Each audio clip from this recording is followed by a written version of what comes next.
ఉన్న ఒక్క ఫోటో వాళ్ళకి కొడుతుంది కదరా. అమ్మయ్యా.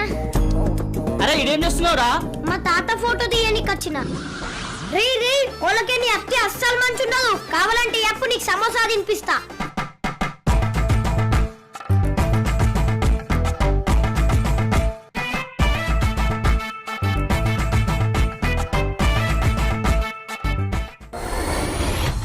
Sir smile please. అరే కొంచెం నవ్వండి సార్. అరే మా ఊరు జ్వర తాగున్నాడే, నువ్వు అట్లనే తీయరాదు.